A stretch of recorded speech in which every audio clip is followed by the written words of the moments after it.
Buen día hoy para hablar del Mediterráneo, buen día hoy para hablar del estudio de un mar que dicen que es pequeño, pero también dice que es complejo. Y en todo caso, nosotros vamos a intentar hoy aprender un poquito más sobre este mar que tenemos tan cerca de casa. Y lo queremos hacer con María Carmen García, que es directora del Instituto Español de Oceanografía en Málaga, que es nuestra mujer de mar de hoy. Sabéis que todos los martes nos gusta conocer a una mujer que se relaciona con el mar desde sus diferentes facetas, desde sus diferentes vertientes, pues hoy desde el mundo de la investigación. María del Carmen García, muy buenas tardes, bienvenida. Hola, buenas tardes, buena tarde. Buena tarde a ti por atendernos. Decía yo, menudo día hoy para hablar del mar Mediterráneo cuando tenemos aquí un temporal, una dana que está haciendo no solo que llueva mucho, sino que además haya un temporal que nuevamente vuelve a recuperar su espacio. No es un mar que nos ha dado mucho, pero que de vez en cuando le da por recuperar lo que es suyo. Efectivamente, hoy os está tocando a vosotros por esa zona, por la zona del Mar Balear también, tiene un temporal muy fuerte, muy potente con esta dana. A nosotros nos tocó, sin embargo, la semana pasada, el viernes sufrimos un temporal de levante muy considerable, así que efectivamente, como bien dices, el mar va recuperando su sitio, su espacio. Un mar que es complejo, un mar que no es fácil, y esto lo hemos aprendido a raíz de pues, sus experiencias, sus investigaciones, sus trabajos, ¿no? Efectivamente, el mar Mediterráneo parece un mar pequeño porque es un mar cerrado, donde se comunica con el exterior, con el resto del planeta, el resto de los mares del mundo a través del estrecho de Gibraltar. Bueno, también hemos abierto una pequeña abertura a través del canal de Suez, pero es un mar pequeño que está formado por muchos mares diferentes. Existe una dinámica que le llamamos nosotros, es decir, el comportamiento de los distintos mares es diferente según la zona en la que se encuentre. No circula igual el agua en la zona del estrecho, en la zona de Alborán, que en la zona, por ejemplo, donde estáis vosotros, ahí en el Golfo de León o más allá si nos vamos al Adriático. Cada uno de ellos tiene unas características propias que lo hacen diferente y nosotros los oceanógrafos somos capaces de distinguir estas aguas en función de sus características físicas, químicas y biológicas. Hoy queremos conocer, he dicho en la presentación, queremos saber más sobre el mar Mediterráneo, conocer más sobre estas características que ahora mismo referenciaba, pero déjame preguntarle, como directora del Instituto Español de Oceanografía en Málaga, ¿qué tal en el cargo? Porque llega relativamente poco tiempo en un instituto que es muy importante. Pues primero muchas gracias por la felicitación. Efectivamente llevo muy poco tiempo, me nombraron el día 14 de octubre, así que escasamente llevo un mes. Estoy acostumbrándome al puesto con mucha ilusión, con muchas ganas de hacer cosas y efectivamente he tenido la suerte y soy muy afortunada por ser la directora de una de las sedes territoriales del Instituto Español de Oceanografía, que es muy conocido ya por muchos, seguramente mucho por nuestros oyentes, por los que nos están escuchando hoy día, pero que ha tenido últimamente mayor repercusión, ha salido mucho más en los medios, gracias a la cantidad de trabajos que llevamos haciendo desde hace más de un siglo. Cabe recordar ahora que el Instituto Español de Oceanografía se creó como tal en el año 1914. Aunque el centro del que yo soy directora actualmente, el Centro de Málaga, se creó en 1911. Tenemos un instituto que se dedica a la investigación exclusivamente de temas marinos de todos los puntos de vista, desde la oceanografía, la pesca, la acuicultura, con más de un siglo de historia y al que nos dedicamos 700 trabajadores en toda España. Por tanto, un trabajo ingente, muy importante, del cual se conoce poco. Les ha fallado el marketing aquí. Bueno, no sé, puede ser que hayamos vivido un poco de espaldas. Nosotros no hemos sabido quizás comunicarnos adecuadamente y quizás poner en valor el trabajo que nosotros hacemos, que es mucho. Tenga usted en cuenta que, por ejemplo, somos el organismo asesor en materia de pesca del Ministerio. ¿Eso qué significa? Eso significa que para decidir cuánto se debe pescar, dónde se debe pescar, cómo se debe pescar, cuándo tiene que haber una veda, para que esto ocurra, tiene que llegarse una serie de acuerdos, a veces entre distintos gobiernos, y eso lleva detrás un trabajo científico, que es el que hace los informes para que después se decida toda esta política pesquera que tiene tanta importancia en un país como el nuestro, que tiene una flota pesquera tan grande. Y sí, es posible que durante estos años no hayamos prestado la suficiente atención a abrir nuestras puertas a la sociedad, a que nos escuche, pero yo creo que las cosas están cambiando. De hecho, creo que ahora ya somos bastante más conocidos que hace un tiempo, que hace relativamente poco, la verdad. Dos referencias que me han hecho sobre el IEO recientemente, las últimas horas, no mucho más. Por un lado, redundando lo que nos decía ahora mismo, el tema de dejar que los científicos investiguen para seguir tomando decisiones sobre la pesca en el Mediterráneo, que lo piden los pescadores. Que la Unión Europea entienda que primero deben hacer públicos ustedes sus investigaciones, acabarlas, hacerlas públicas y sobre esas conclusiones tomar decisiones sobre si el arrastre puede o no, el demersal, puede o no seguir, se le puede seguir quitando días de pesca al año. Referencia directa. Y luego, en una charla que he mantenido esta mañana con gente del norte, pescadores del norte, me decían, todavía estamos resentidos porque el IEO nos ha dejado, me decían, porque el IEO nos ha dejado, se ha ido con el CSIC. Siguen trabajando, pero se han ido con el CSIC. Quiero decir, seguramente es una percepción, no es una realidad.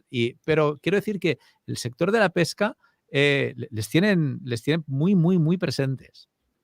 Absolutamente. Bueno, pues le voy a responder brevemente a los dos comentarios, pero que no se me quede nada atrás. Con respecto a que los hemos dejado, en realidad es que el Instituto Español de Oceanografía ha pasado a formar parte ahora, se ha integrado dentro del Consejo Superior de Investigaciones Científicas, del CSIC. Mantenemos nuestra estructura, ahora hemos pasado a llamarnos Centro Nacional y mantenemos nuestras funciones. O sea, yo lo que quiero es mandar un mensaje de tranquilidad al sector diciendo que la investigación científica se va a seguir haciendo y que el Instituto Español de Oceanografía seguirá siendo, mientras la ley nos obligue, porque de hecho estamos obligados por ley, a ser el organismo asesor en materia de pesca.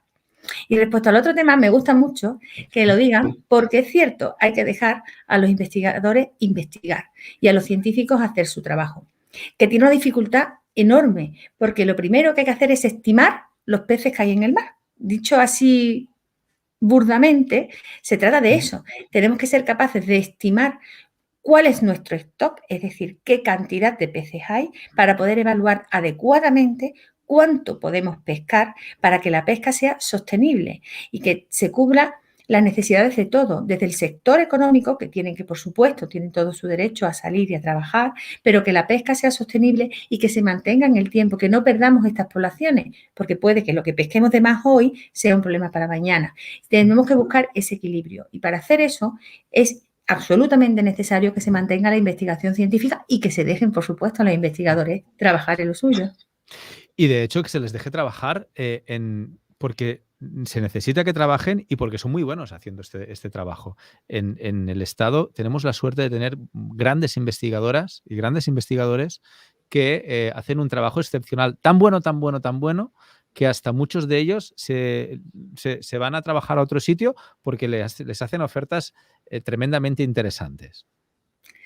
Claro, yo quiero reconocer aquí, por supuesto, el trabajo de los investigadores, que es fundamental. Como acabas de decir, es cierto, tenemos unos investigadores de una calidad extraordinaria que son capaces de hacer un asesoramiento científico de altísima calidad. Es cierto que hay investigadores que a veces encuentran una oportunidad marcharse a un centro de otro país por una experiencia tanto vital, profesional, personal, que deciden probar en otros sitios donde pueden a lo mejor utilizar alguna técnica que aquí no utilicen. Pero a mí me gusta mucho poner en valor también el trabajo de los técnicos. Tenemos unos científicos que son maravillosos, pero este trabajo requiere de una capacidad técnica muy importante porque requiere que tengamos mucho personal que se dedique a recoger esos datos que después hay que analizar y esos datos se recogen no solo de, por ejemplo, acudir a la lonja para saber lo que se ha descargado, lo que se ha pescado, sino tenemos una red de observadores científicos que se montan a bordo de buques pesqueros para ver qué es lo que realmente se está pescando y también tenemos campañas oceanográficas donde nuestros técnicos también se montan y hacen campañas para hacer exactamente lo mismo que se hace en la pesca y hacer una evaluación del recurso en cada caso. Entonces, como bien dice, esto es un trabajo complejo que incluye muy caro, muy difícil de hacer, pero que es absolutamente necesario y que además estamos obligados a hacer. Y del cual hasta hace relativamente poco tiempo la mujer no estaba bien vista. Estaba, bueno, relativamente poco, yo creo que limitada todavía lo está.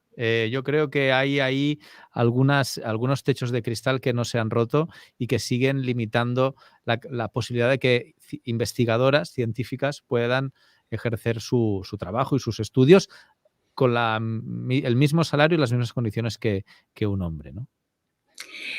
Bueno, ten en cuenta, aquí, por ejemplo, este es un tema también en el que yo estoy muy implicada porque trabajamos mucho por poner en valor el papel que la mujer ha tenido en la investigación científica y sobre todo los temas en los que nosotros nos dedicamos, que es la oceanografía, que es un mundo muy masculinizado clásicamente, porque principalmente estamos hablando de un sector que es el sector marítimo, donde tú tienes que embarcarte y cuando tienes que trabajar en buques de pesca, es un sector muy, muy, muy masculinizado.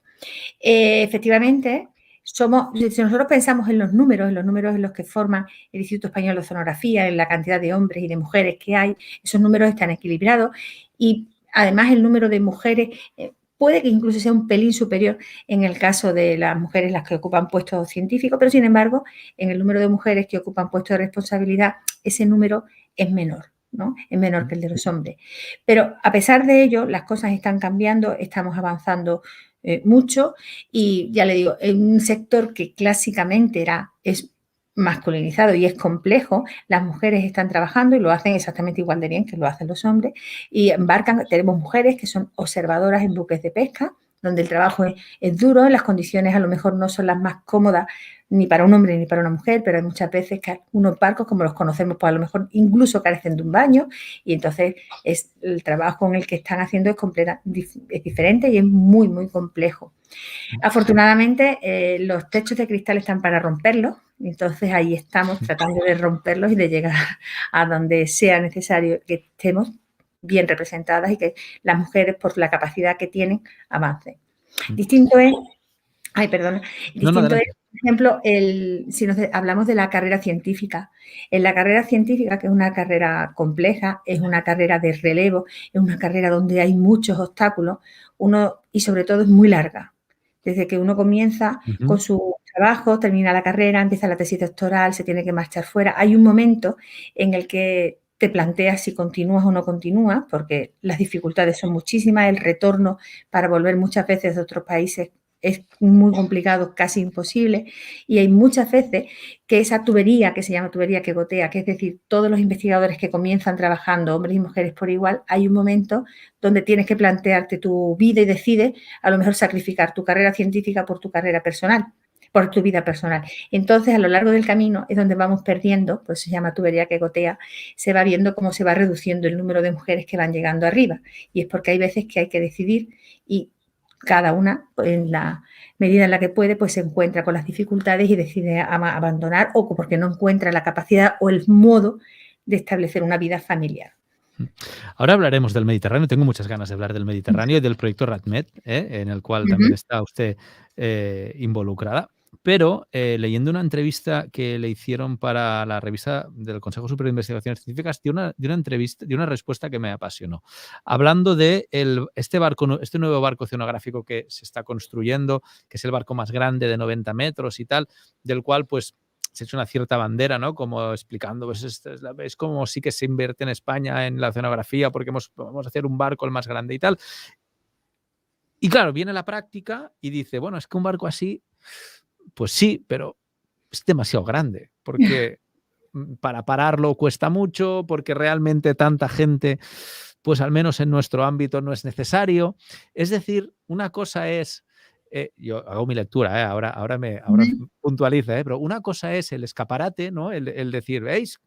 Y otra cosa es la practicidad de lo que hay en el escaparate. Y me apasiona la respuesta porque está en base a la practicidad de lo que hay en el escaparate y no en el escaparate propiamente dicho.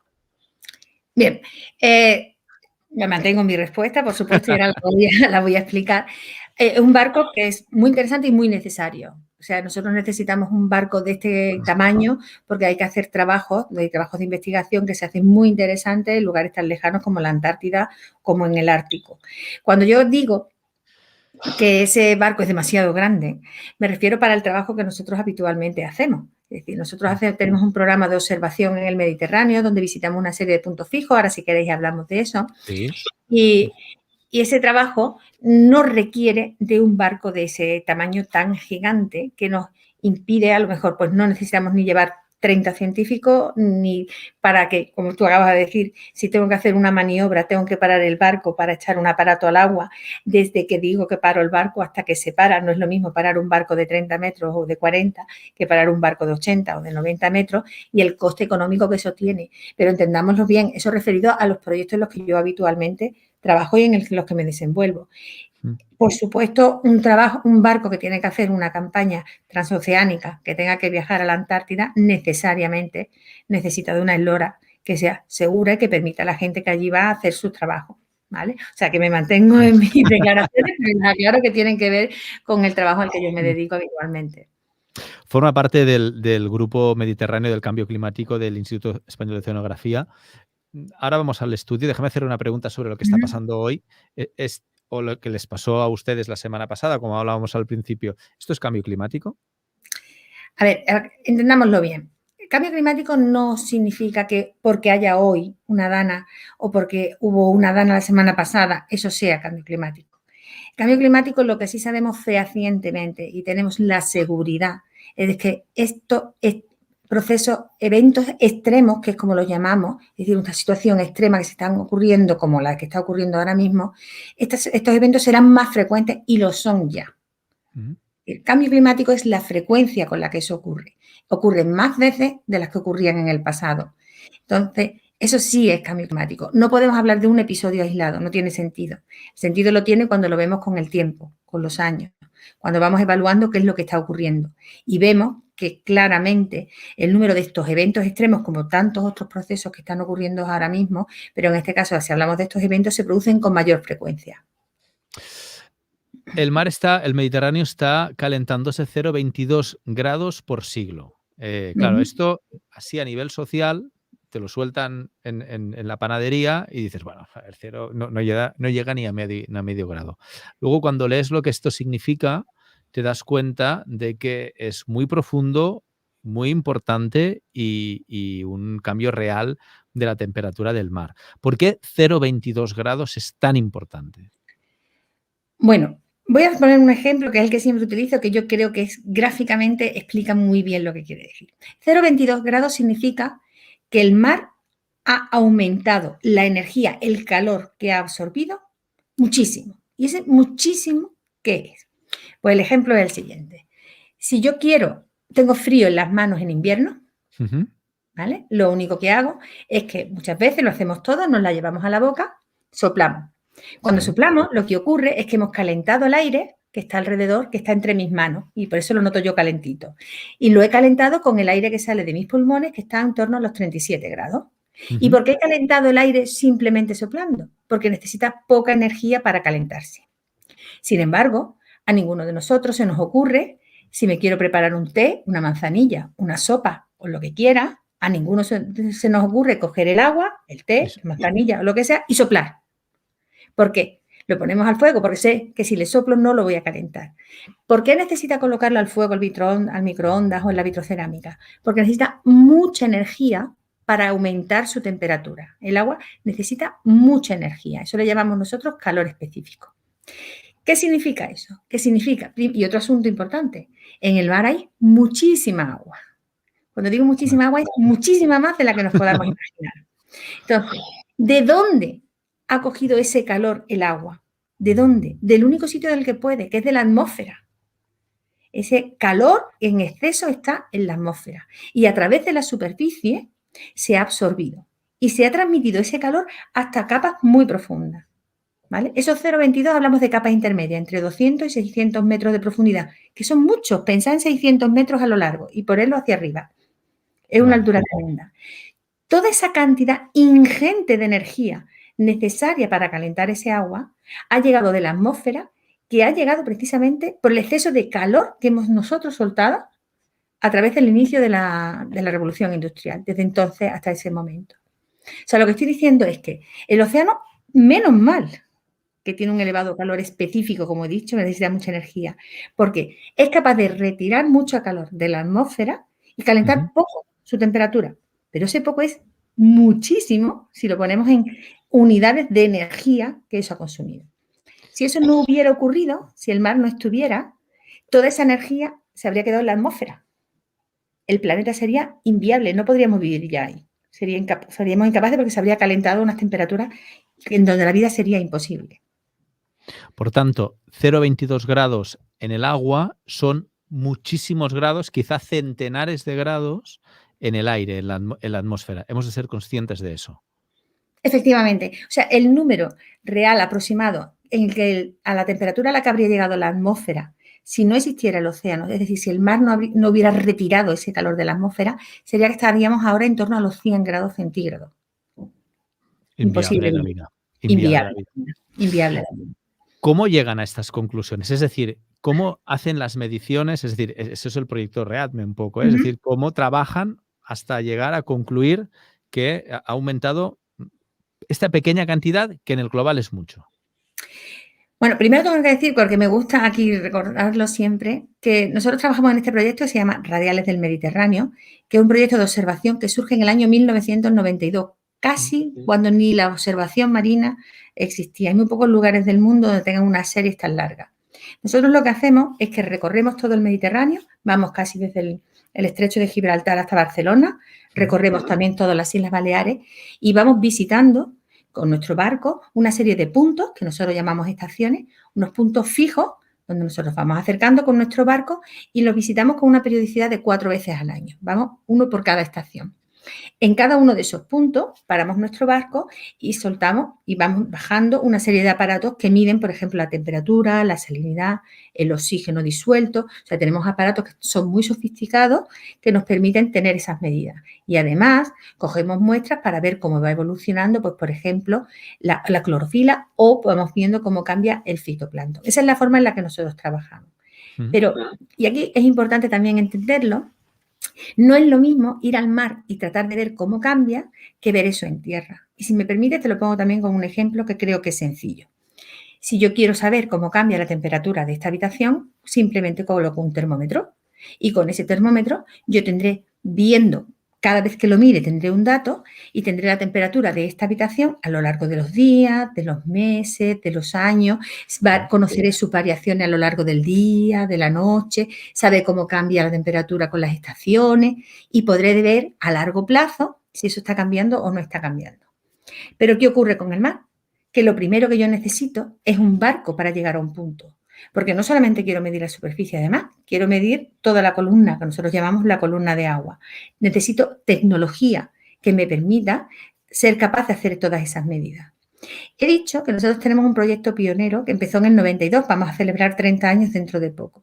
En estos 30 años hemos visitado 4 veces al año, hemos ido 120 veces a visitar cada uno de esos puntos. Es decir, solo tenemos 120 datos de cada uno de esos puntos, con un coste económico que no sería capaz de calcular ahora mismo.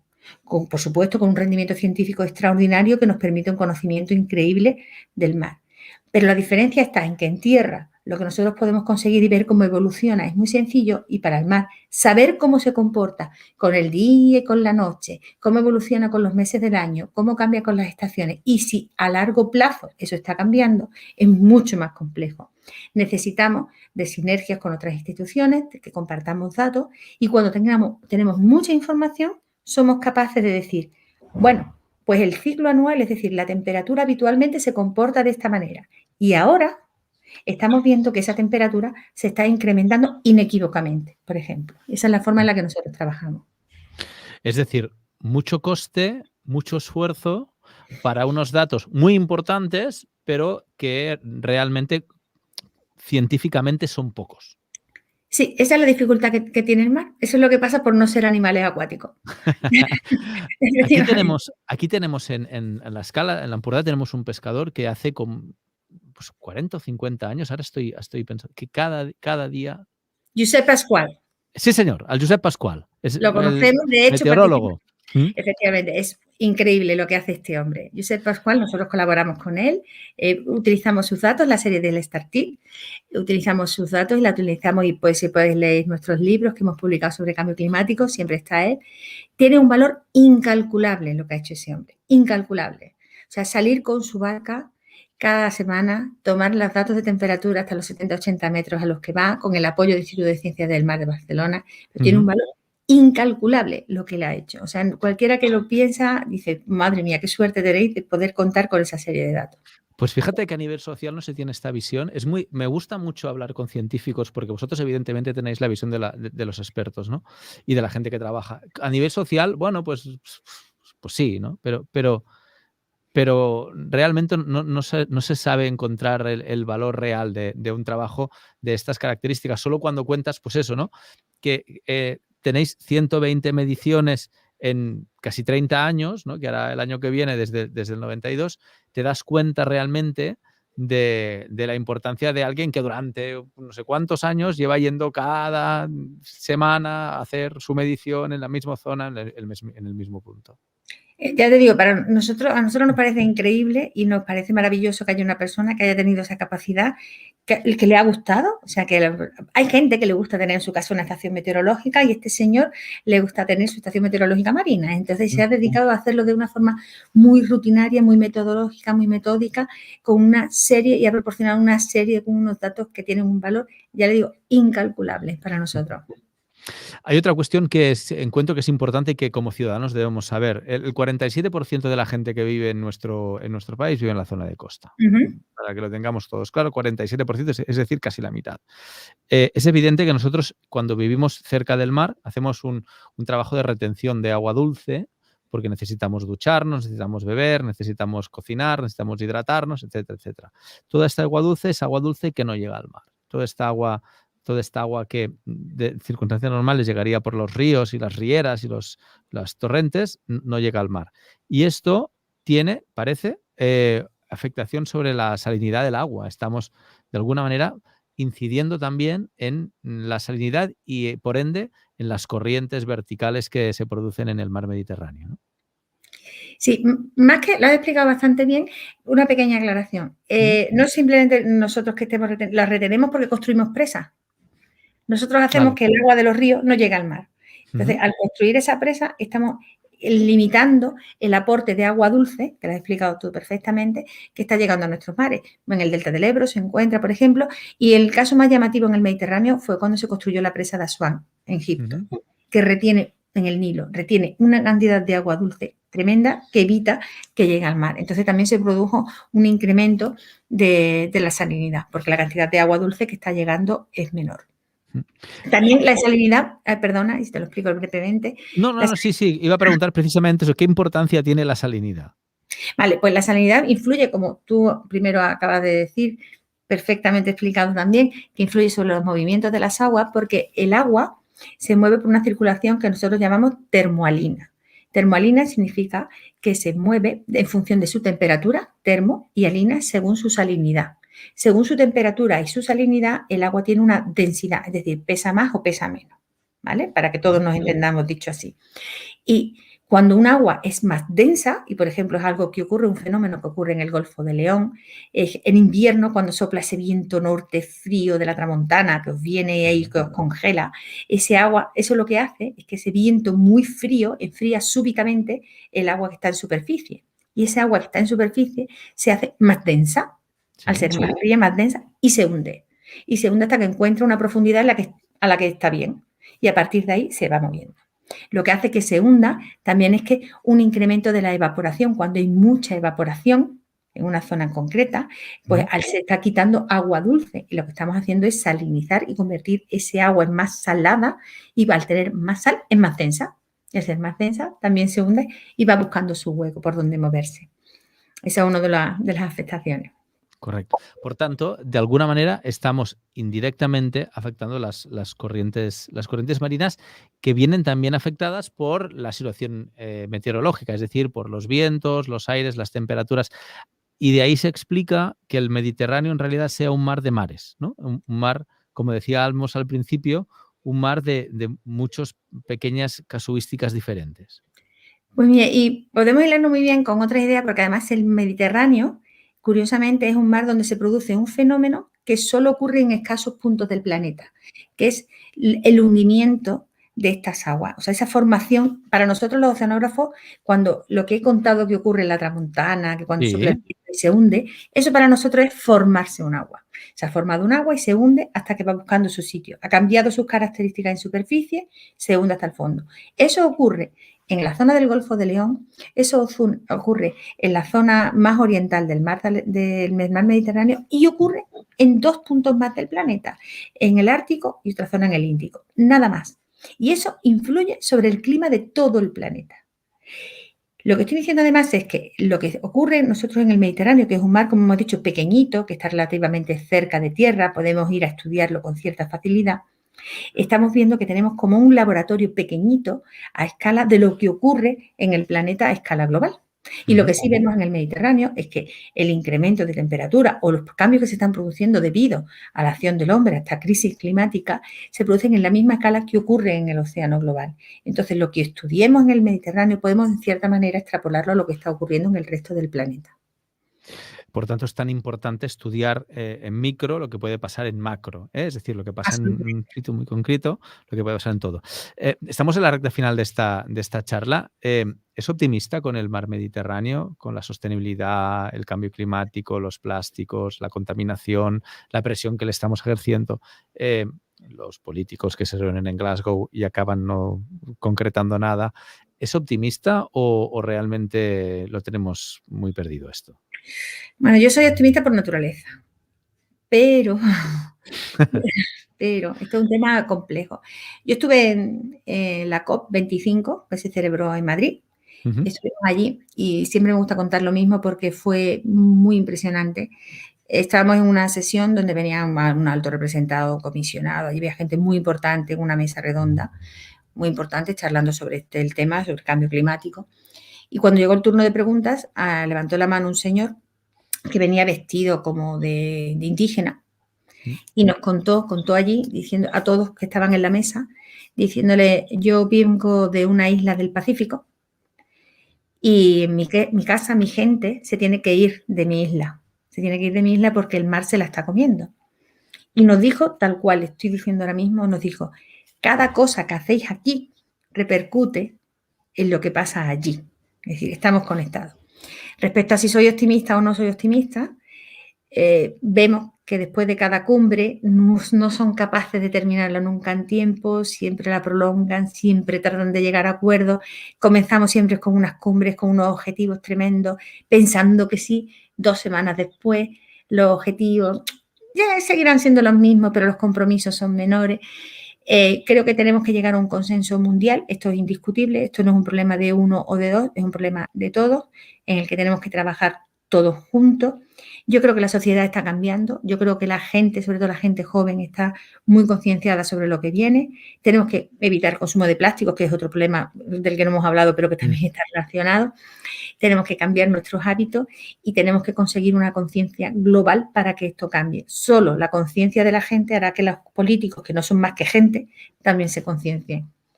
Pues el tema de los plásticos lo tratamos en otra charla, que seguro que haremos bien pronto, porque ha sido un placer conversar con usted esta tarde, aprender mucho y reflexionar más, que es lo que nos gusta hacer aquí en la radio. María del Carmen García, directora del Centro del Instituto Español de Oceanografía en Málaga, muchísimas gracias, ha sido un placer. Muchísimas gracias a vosotros, el placer ha sido mío, de verdad. Bona tarda. Bona tarda. Doncs amb la Maria del Carmen García avui hem pogut conversar una nova dona de mar que hem volgut conèixer avui al Far.